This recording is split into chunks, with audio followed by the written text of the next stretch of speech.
Bienvenidos a los servicios informativos de esta su casa, Televisión Ellín. Hoy es 4 de mayo y comenzamos con el repaso diario a las noticias más destacadas. Ellín, el municipio de Castilla-La Mancha con más casos COVID, pasando de 9 casos a 132 en una semana, con una incidencia acumulada superior a los 2.000. Buenos datos del paro en el mes de abril, que nos deja 245 parados menos en la comarca Campos de Ellín respecto al mes anterior y 911 empleos más respecto al año anterior.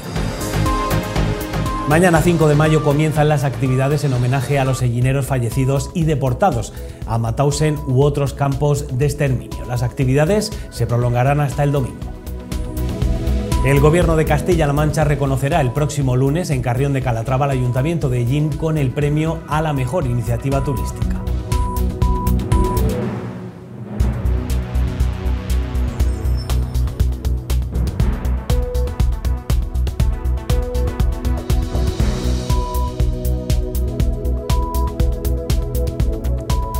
Ellín es el municipio de toda Castilla-La Mancha con más casos COVID, pasando de 9 a 132 en una semana, con una incidencia acumulada superior a los 2.000.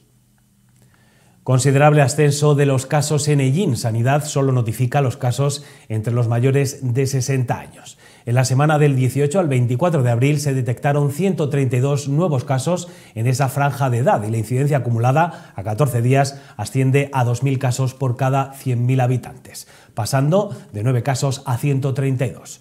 Con estos datos, Ellín es el municipio con más casos de toda Castilla-La Mancha en términos absolutos. Desde las instituciones piden máxima responsabilidad para poder revertir la situación en los próximos días. Y buenos datos del paro en el mes de abril. Nos dejan a 245 personas menos en las listas del paro en nuestra comarca, en la comarca Campos de Ellín, respecto al mes anterior y 111 empleos más que el año pasado. Abril ha sido el mejor mes para el empleo en todo este 2022. Según los últimos datos de empleo, abril reduce las listas del desempleo en 245 parados menos respecto a marzo y 911 respecto al mismo mes de 2021. Todos los sectores económicos reducen el desempleo. Los mejores datos los tienen servicios, que reduce el desempleo en 115 personas en un solo mes y 522 respecto al año anterior, y agricultura con 96 comparado con marzo. Y si lo comparamos con 2021, 156. Seguidos por industria, que creó 21 puestos de trabajo en los últimos 30 días y 121 en el último año. Construcción tiene 9 desempleados menos y sin empleo anterior 4.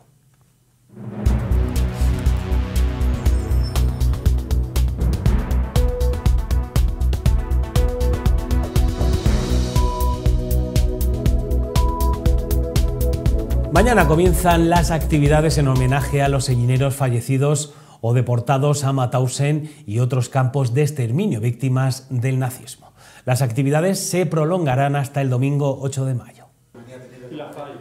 Charlas en los centros, teatro, actos conmemorativos y la inauguración de una exposición acompañada de un cuarteto de cuerdas. Serán los actos de homenaje a los que lucharon contra el nazismo, coincidiendo con el aniversario de la liberación. Y para nosotros es un orgullo pues poder reconocerlos en estas fechas, en esta conmemoración, en los actos que vamos a llevar a cabo del jueves 5 de mayo al domingo 8 de mayo, donde además vamos a terminar o vamos a culminar poniendo la placa en la plaza de Mauthausen, de los ellineros en Mauthausen y otros campos, como un pequeño homenaje en la distancia y en el tiempo a aquellos que lucharon, murieron o sobrevivieron, pero que lo hicieron por la libertad de todos, que al final es lo importante, y que se enfrentaron de una forma o de otra a la mayor lacra que ha tenido la humanidad en el siglo XX y seguramente en toda la historia, como es el nazismo. Esta actividad no es una actividad que pertenezca a nosotros, al presente, pero que significativamente pues tiene mucho que ver con el presente y con la situación actual en la que estamos viviendo. El pasado, nuestro pasado más reciente, no podemos dejarlo olvidado ni podemos dejar de mirar hacia otro lado. Esta actividad que vamos a llevar a cabo la próxima semana, que englobará 4 días en los que estará presente Mauthausen y otros campos de concentración y sobre todo las víctimas del nazismo de España, no es solamente algo que empezará hoy, sino que empezó en aquel momento. Hoy, por ejemplo, nos acompaña la fotografía del abuelo de Antonio del Carmen y es él el verdadero protagonista, pero es también los protagonistas la situación actual en la que nos encontramos, la guerra que nos asola en Europa, movida por las extremas y aquellas extremas que quieran hacer una gran fuerza en la sociedad actual. Los extremos nunca son positivos y eso solamente nos va a perjudicar. Aquí tenemos a mi abuelo, víctima. Como acaban de decir, ellos son los verdaderos protagonistas de estas jornadas que vamos a tener la próxima semana.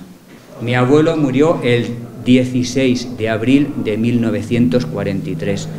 Según el testimonio del tío abuelo de Pablo, pesaba 29 kilos. Mañana 5 de mayo se inaugurará en la Casa de la Cultura la exposición Ellineros en Mauthausen 2.0, que se retrasó 2 años por la pandemia.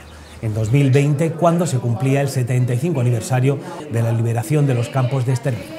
Ellineros en Mauthausen 2.0. En febrero de 2013 hicimos la primera exposición, la cual organizó el excelentísimo Ayuntamiento de Ellín, en aquella época presidida por el señor Barcina, la Diputación Provincial de Albacete y algunos familiares que nos brindamos a ello. Casi 20 años después, hacemos Ellineros en Mauthausen 2.0. ¿Qué diferencias significativas hay? Tenemos más material, tenemos documentos inéditos de la época, tenemos las fotografías de Vox, que con un coraje junto a Antonio García fueron capaces de esconder y de robar a sus verdugos.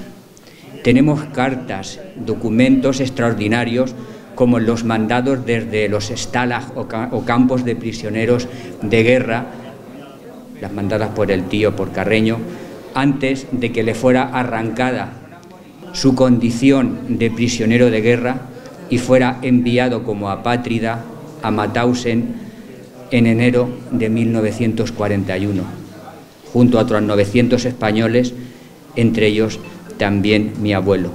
Esta exposición, que llevamos tiempo intentando que volviera a Ellín, el tema de la pandemia nos paró un poco, queríamos hacerlo con el 75 aniversario de la liberación del campo, pero bueno, ahora es cuando podemos hacerla. Y también hacer un inciso que dentro de la exposición también dispondremos de material de fotográfico, que son fotografías de los que sacaron de los negativos de Vox, y tendremos las fotografías originales para poder exponerlas y poder visitarlas. La exposición que vamos a tener en la Casa de la Cultura el próximo jueves 5 de mayo, que se inaugurará a las 8 de la tarde, no es nueva, no es de ahora, pero simplemente tiene la misma actualidad que tenía hace un montón de años, en el 2003, cuando se inauguró, y se ha llevado, como bien nos ha contado Pablo, a través de todo el mundo y de toda España, esta gran exposición.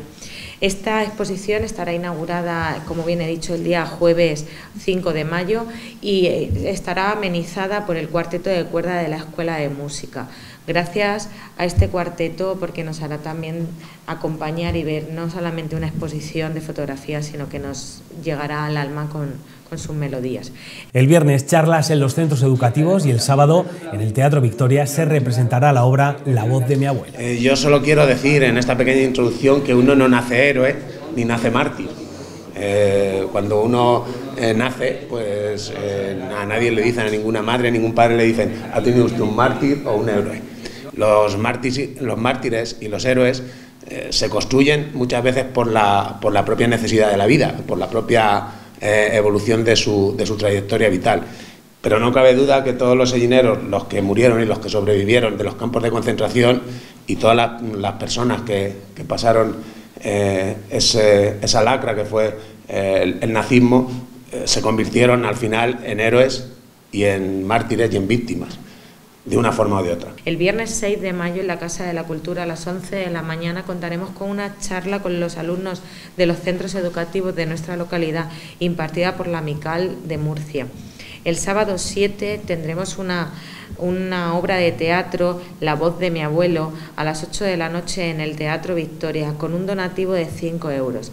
Un donativo porque va a ser a beneficio de dos entidades que así lo necesitan para seguir trabajando. Una de ellas es la Asociación de Amigos del Museo y otra es una asociación que sigue excavando por recuperar esas fosas comunes que todavía tenemos aquí en España. Por lo tanto, animamos a todo el mundo a que vea, disfrute la obra de teatro de La voz de mi abuelo y que además participe. El día 8 será el acto institucional en el que se instalará una placa con los nombres de los sellineros víctimas del nazismo, acompañados por los versos de Miguel Hernández. Y en los tiempos que corren, yo sí quiero decir, y con la vista puesta en el presente más que en el pasado, que tenemos que seguir alerta todos en esa lucha contra aquellos movimientos que desde una forma o de otra pretenden retrotraernos al pasado y volver a épocas nefastas de la historia de Europa, de España y del mundo.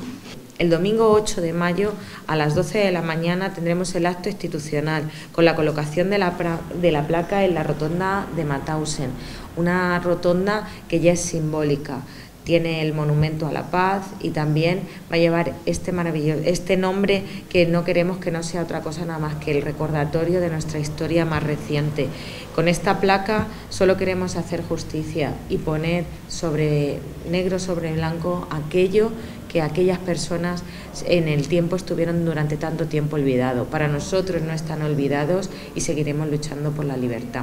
Y ante esa circunstancia, pues solo me queda añadir que dentro de la placa, además de los nombres de todos esos sellineros que hemos podido recopilar, que estuvieron en Mauthausen, en Gusen y en los campos de concentración, pues estarán también los versos de Miguel Hernández, y es importante que recordemos siempre que para la libertad siempre hay más corazones que venas en el pecho. Con esta programación se pretende recordar a los que sufrieron las consecuencias del nazismo luchando por la libertad. Y como he dicho, tuvieron que tomar parte por una forma de entender la democracia, de entender la libertad o de entender el mundo.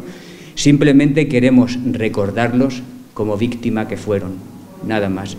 Se merecen un homenaje como en otros países se les hace habitual y regularmente. Gracias. Y para conmemorar las víctimas ellineras en Mauthausen tenemos a los dos protagonistas de la exposición que han recopilado fotografías y documentos para que todo el mundo conozca lo que pasó, ese horror en los campos de concentración nazis, con protagonistas ellineros, Pablo con su tío y Antonio con su abuelo. Contarnos un poco cómo comenzó la documentación, cómo habéis ido recopilando un poco esos trocitos de la historia. Bueno, en el caso de mi tío abuelo, desde el año 55, le entregó a su hermano estas fotografías que las sacaron del campo y fueron recopilando la información, cartas que enviaban desde el campo y demás. Ya años posteriores se hizo una exposición en 2003 en la cual la familia de Antonio, mi familia hicieron una exposición recuperando ya información para aunar toda la gente que estuvo aquí, de Ellín, que estuvo en los campos. Y durante los últimos 3 años yo he estado buscando también en los archivos Arolsen, que es un archivo que hay a nivel europeo donde está toda la documentación de todos los deportados y víctimas del nazismo, y ahí hemos encontrado a varias personas más que antes no teníamos documentación de que estuvieran en los campos de concentración. Cuéntanos un poco la historia de tu tío abuelo. Bueno, pues mi tío abuelo nació en Minateda. Vivió aquí en Ellín, en la calle Alba, tenía 2 hermanas y un hermano, y durante el periodo de guerra pues tuvo que salir exiliado. Estuvo en Francia, en la línea Maginot, trabajando. Bueno, primero estuvo en un campo de concentración allí, luego ya les dieron la opción de hacerse voluntarios de guerra y se fueron a la línea Maginot a luchar contra el incipiente nazismo que entraba en Europa. Y bueno, pues allí los capturaron. El ejército francés, digamos que duró poco la resistencia que ofrecieron, y los enviaron a los campos de Mauthausen.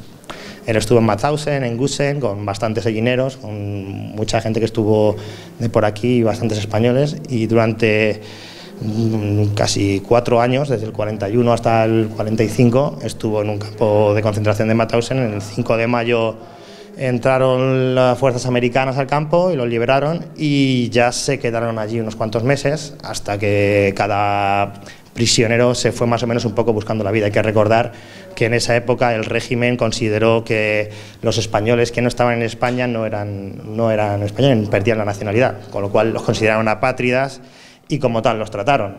O sea, no eran prisioneros de guerra como podían ser los americanos, como en las películas de La Gran Evasión, que tú los ves y tal. O sea, y los trataban como trataban a los judíos o como trataban a los rusos, que también los consideraban algo inferiores.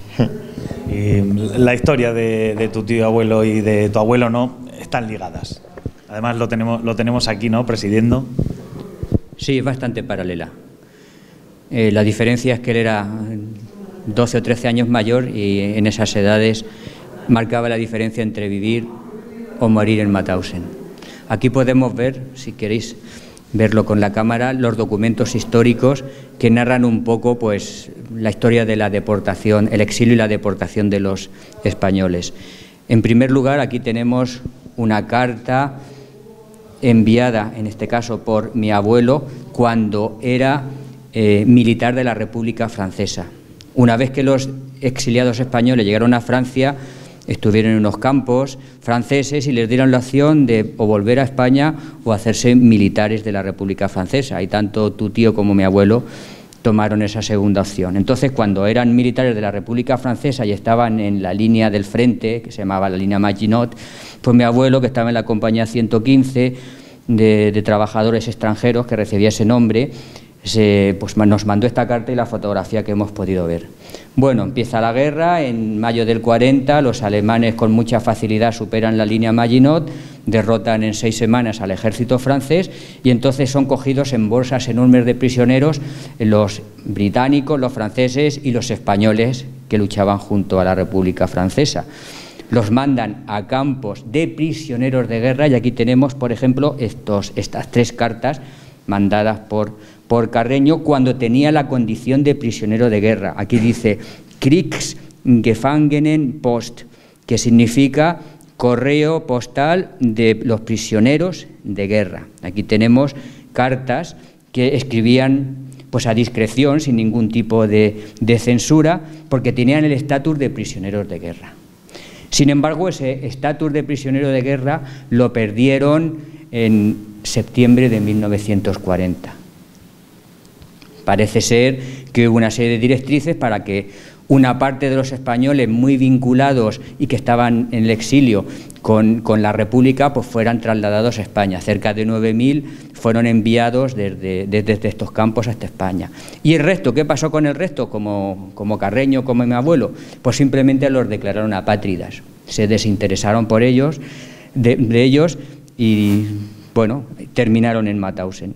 Acabaron en Mauthausen, entonces perdieron el estatus de prisioneros de guerra y se convirtieron en deportados apátridas. Y aquí tenemos ya cartas enviadas desde Mauthausen, con el sello de Hitler, lo vemos aquí, con solamente 25 palabras porque había censura y solamente pueden escribir una carta de 25 palabras. Si vemos las cartas escritas desde los campos de prisioneros, desde los Stalag significa campo de prisioneros, este es el 17A, mi abuelo estuvo en el 11B, vemos que las cartas pues son bastante más extensas, no existía, además hay muchísimas más cartas, podían escribir, como he dicho antes, a discreción. Sin embargo, cuando ya eran deportados, estaban bajo el régimen de la deportación, estaban en un campo de primera, que era un campo de trabajos forzadísimos. A los prisioneros se les mandaba a Mauthausen en su origen porque eran enemigos del Reich. Empezó como para los políticos socialistas, comunistas, liberales del imperio del Reich, que acababan deportados a Mauthausen porque era un campo de trabajos forzados. Sin embargo, cuando empezó la guerra, los enemigos del Reich, en primera instancia, como en este caso los españoles apátridas, fueron enviados allí para que trabajaran, no para que los exterminaran, sino para que trabajaran en condiciones lamentables. Tomaban un máximo de 600 calorías diarias y trabajaban en un régimen brutal, de un trabajo físico brutal. Construyeron una escalera de granito gigantesca, donde allí, por cierto, murieron muchos españoles. Aquí hay algunas fotografías.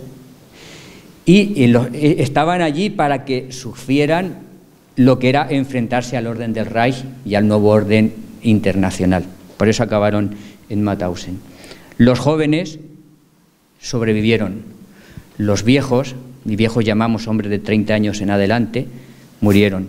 Los que pesaban poco y tenían el metabolismo muy bajo pudieron sobrevivir con 600 calorías. Aquellos que eran grandes murieron. No podía su organismo soportar el régimen brutal de privaciones, de tortura psicológica y sobre todo de tortura física.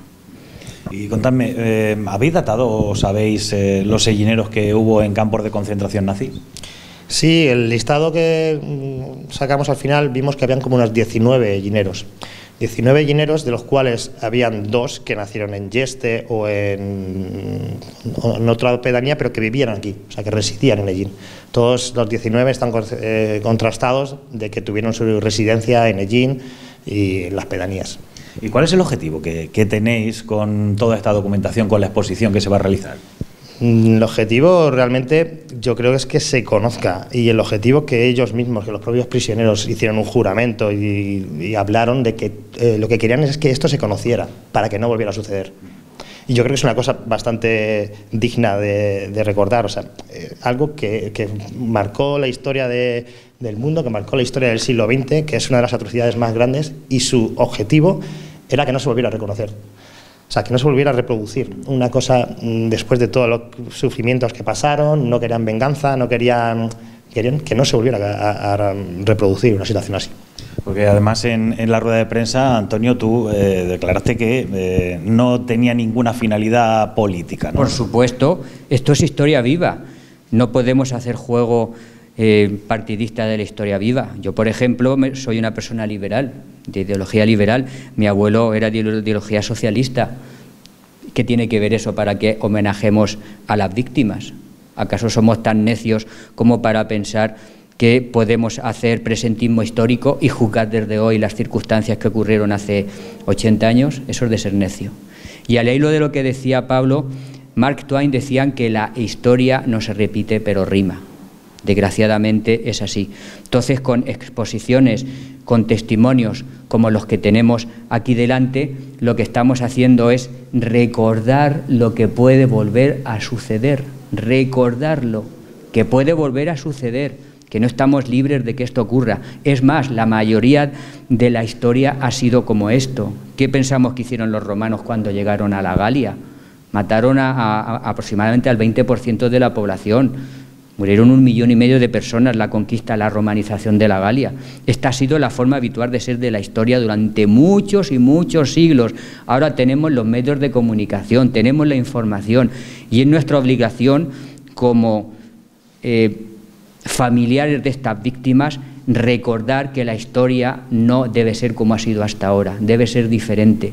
Y por eso aquí mi vindicación que han hecho los 2 concejales hace un momento sobre las circunstancias abyectas y perversas que tenemos en la guerra de Ucrania. En cierta manera, nosotros cuando hacemos esto estamos haciendo pedagogía para que no vuelva a haber atrocidades, para que no vuelva a haber aniquilaciones, para que no vuelva a haber holocaustos, para que todos los seres humanos seamos, como decía Beethoven poniéndole música a la Oda de Schiller, volvamos a ser hermanos. Pues Antonio, muchas gracias. Pablo, muchas gracias y enhorabuena por esta exposición, por la recopilación de una página de nuestra historia que tenemos que recordar para que no vuelva a ocurrir.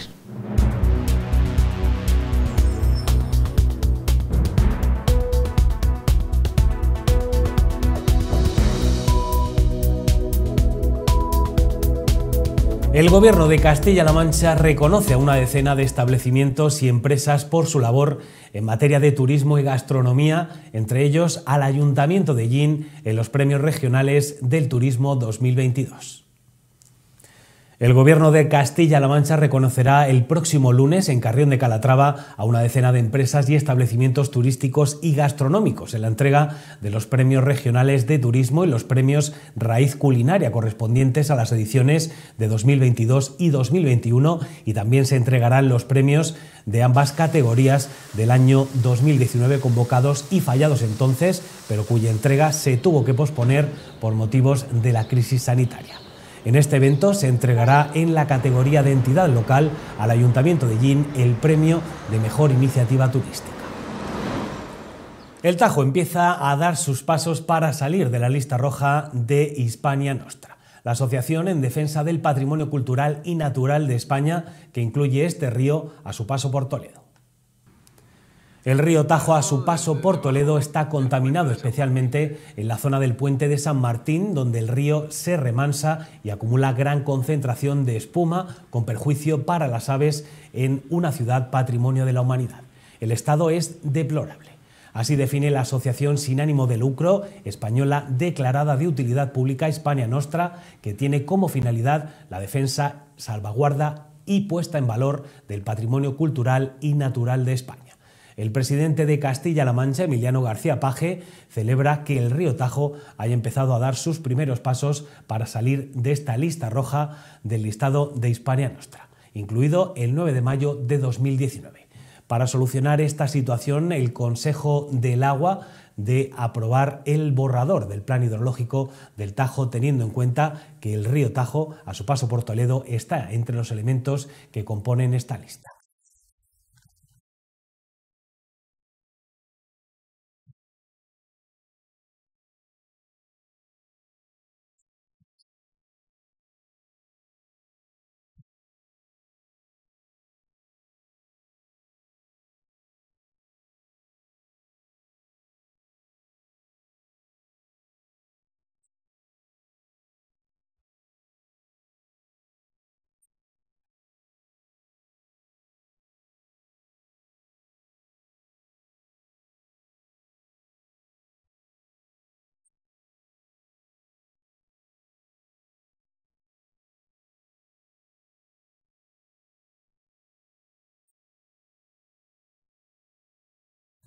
En el Consejo del Agua de la Confederación Hidrográfica del Tajo ha quedado patente con la aprobación del caudal ecológico en todos los tramos del río dentro del proyecto del Plan Hidrológico del Tajo. Hemos dado un salto de gigantes en el cambio que queremos y que deseamos y por el que venimos trabajando desde hace ya muchísimo tiempo, a veces de manera muy solitaria, digo como gobierno, y lo digo en el seno de las fuerzas políticas regionales.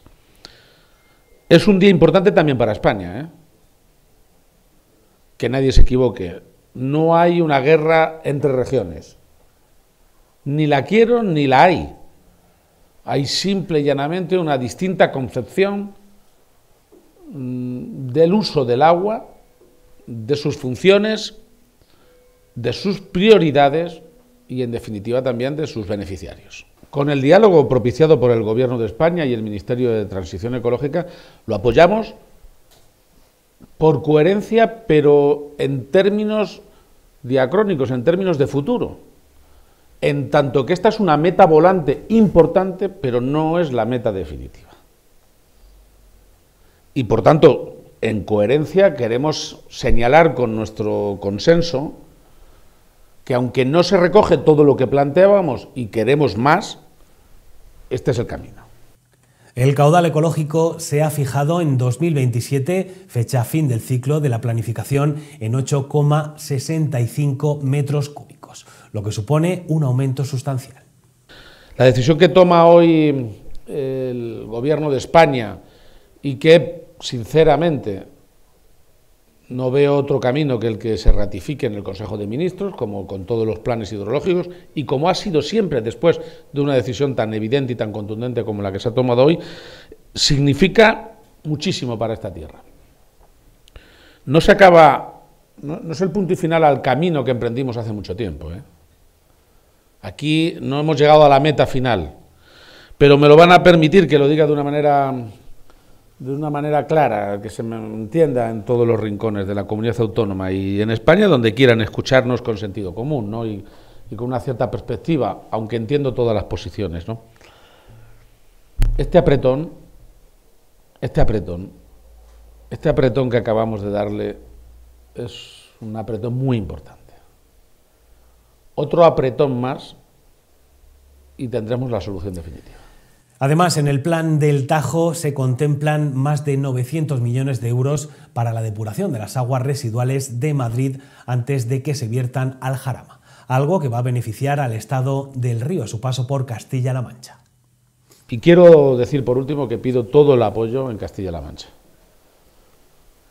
El que hayamos conseguido un gran objetivo no significa que no necesitemos seguir contando con mucha fuerza, con la fuerza de todo tipo de colectivos. Incluso de los colectivos que hoy a lo mejor están pensando en que sería ya desde hoy mismo más necesario que nunca otro salto adelante.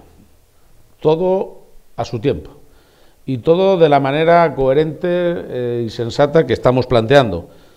Le quiero pedir el apoyo a todas las fuerzas políticas, a las de hoy y a las que se presenten a pedir la confianza de los ciudadanos. Si hay un punto de fuga, de retorno de lo que hemos conseguido hasta ahora, si hay algo que pueda poner patas arriba, lo que hemos conseguido es sincera y llanamente que se impongan en la confianza de la ciudadanía unos criterios regresivos sin que la gente además sepa que son así. Y hasta aquí las noticias más destacadas de este miércoles 4 de mayo. Muchas gracias por su atención y que sean felices.